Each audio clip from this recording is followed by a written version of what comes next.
Henri Sildaru, tundub, et talvine hooaeg on läbi, oled juba täitsa mitmel võistlusel osalenud käinud, nii et tänane Boschi hooaeg sai sinule ka alguse. Kuidas tänane sõit oli? Ma ütleks, et väga mõnus oli, et võib-olla tempo algus oli täpselt paras rahulik, et lõpus jõudis veel mõnusalt sõita ja väga mõnus rada oli. Kuidas siis on, et sinul üks hooaeg lõpeb lume peal ja algab ratta peal teine hooaeg, et kui palju sa seda kui spordina võtad, kui palju see sinu jaoks on treening? Eks ta kindlasti tuleb ka treeninguna kasuks, et nädala sees ikkagi on nii-öelda enda spordiala jaoks justkui trennid, et siis nädala sees jalgrattasõitu ei tee, aga rattamaratonil oleme kohal ja paneme tavaliselt see aasta siis vanaisaga joonele, et kumb kiirem on.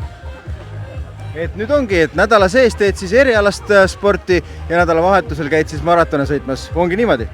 Jah, täpselt nii, et hea vaheldus ja vanaisaga mõõtu võtta. Kuidas sulle tänane maratonipäev tundus, et siin ju tegelikult pea 400, pea 700 rattameest ja rattanaist ju rajale läks, et oli tunda, et õlg õla kõrval ju stardijoonel olite? Jah, aga ma veel vist nii äratul ei ole, et ma ikkagi alustan sealt tagant otsast, et seal võib-olla nii tihe rebimine ei ole kui seal ees otsas.